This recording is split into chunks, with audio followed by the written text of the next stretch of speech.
Hey guys, welcome back to the channel. Today we're going to be talking about episode 2 of Marvel Studios' Secret Invasion on Disney+. I know this is a few days late, but I had a lot of shit going on. That's why there's been a few videos in the last week, but we are back. We are here to talk about Secret Invasion, but before we get started, make sure you hit that subscribe button and the like button as it helps us get noticed by some new eyes here in the YouTube algorithm. Now, let's dive into episode 2 of Secret Invasion.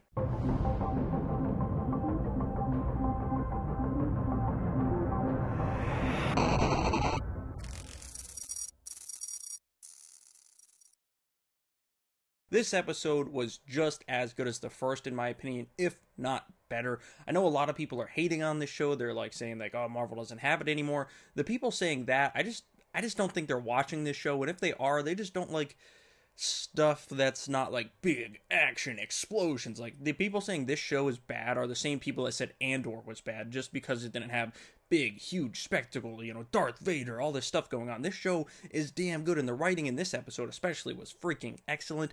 I do understand the people that don't want to watch because of the AI intro. I understand that. I totally get it. It's not going to stop me from watching. While I don't like it, I skipped the intro to stick it to the man, but I am still going to watch the show because I love these characters. I love the world, and if you don't agree with that, we'll just have to agree to disagree. But as I said, I loved this episode just as much, if not more than the first, because I thought the writing in this episode was top notch. It picked up right where the first episode ended with the death of Maria Hill. And then we see Nick Fury getting thrown into the back of a van by some burly looking guy. And we're like, oh man, who's that? Is that like one of, a Skrull? Is that one of Olivia Colman's dudes? But then it's revealed that it is a Skrull, but it's Talos.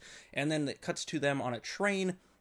And we get this very interesting, piece between Sam Jackson and Ben Mendelsohn where, man, like I said last week, their chemistry is just spectacular. Like, I could watch those two act with each other all day long.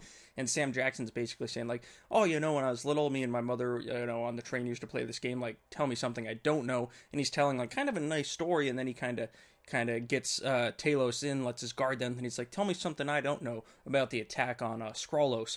And, it goes from there. He's like, tell me something I don't know about the Skrull invasion of Earth. And that's where we learn that a million Skrulls are on Earth as we speak, which, like, Nick Fury is very pissed off about. He's like, are you kidding me? There's a million of them. You couldn't tell me. And that's when Talos kind of fires some shots back. And he's like, you were gone, dude. You were gone for 5 years in the blip. And then when you came back, you didn't really come back because you've been up on your space station. And if you did come back down, you weren't, okay with talking about anything serious. So, like, we've had to make do with what we got, man. We had to do without you and Carol Danvers, even though your promise, you didn't stick up your end of the bargain, which it showed us in a flashback where it was kind of like a sequel to Captain Marvel, where like it shows the Skrulls coming back to Earth after they left with Carol Danvers, saying that they like just saw like warfare and carnage out there, and Nick Fury is going to help them find a new home if they help him protect his first. And now 30 years has passed and Nick Fury has done nothing for them. So that's kind of why Gravik and the rest of them are mad. So it kind of gives you a reason to understand where Gravik and the rest of the Skrulls are coming from, but not making them, like super sympathetic because, they're dastardly beings, and we get to see that more in this episode. I thought Kingsley Ben-Adir is so damn good as Gravik. I love him in One Night in Miami. He's just so good in this role. And him and Emilia Clarke's character, you can tell like there's definitely a face-off coming down the road between those two because she's starting to not trust him so much. She's starting to dig into things. And we also see that, Gravik goes and he kind of takes command of the Skrull Empire. He tells all the other Skrulls, he's like, listen here, fuckers. He's like, a war's coming, and we need to, be able to stop it and win, and we're going to do that under my command. And almost all of the Skrulls agree with him, except one who calls Talos and sets up a talk between Talos and Gravik, which I'm assuming is the cool one we see in the trailers. We're probably going to see that next week, which is exciting. But yeah, Gravik's like officially in command of the Skrull Empire. And then we get to see some more Olivia Colman this week. We get to see more of her sadistic side. We didn't get to see too much of her last week, but this week we get to see her torturing a Skrull just violently and viciously. Then we get to see the Skrull show up and get their viciousness on. Like, everyone's just so vicious in this show. And we get some more Rhodey in this episode, and just great stuff with him. There's a scene where he's talking to all these, senators and stuff that we know are Skrulls. He does not, obviously, unless he's a Skrull as well. We'll have to wait and see. And, he delivers a great line like, if Slovakia keeps eyeballing me, I'm going to carpet bomb him, which was fantastic. Great humor from Rhodey. And then, later on in the episode, we get a scene, one of the best scenes, I think, in all of MCU TV at least, is between him and Nick Fury, and he's basically telling Fury, like, dude, you're out of touch, you're out of line, you're the reason all this is happening, and you are fired. Nick Fury tries to tell him about the Skrull invasion and all this stuff, and Rhodey's like, I do not care, man. Like, if that's a thing, we'll handle it. It's not your business anymore. You are fired. And he's kind of, like, I understand why he's being a dick, but he's kind of being a dick to Nick Fury, who's, like, always been there for him in one way or another, but I think Rhodey might be a Skrull. I really do. I think he might be a Skrull, and maybe he, like, gives his, the plans for, like, the Iron Man armor to, like, a Justin Hammer or someone as a Skrull, and that's what sets up, Armor Wars, and the real Rhodey has to come in and solve all that mess. I think that might be where we're going with that storyline, because he wasn't really acting like Rhodey. He was acting like a really big dick face, and we haven't seen Rhodey in a while, so maybe he's become a dick since the blip. I don't know, but it just kind of felt like he was being a little not Rhodey. Like, Rhodey's always been responsible, but not quite, like, that responsible, not that quite blunt and rude, but we'll have to wait and see how that storyline goes. But Nick Fury does escape after Rhodey tries to, like, restrain him, basically.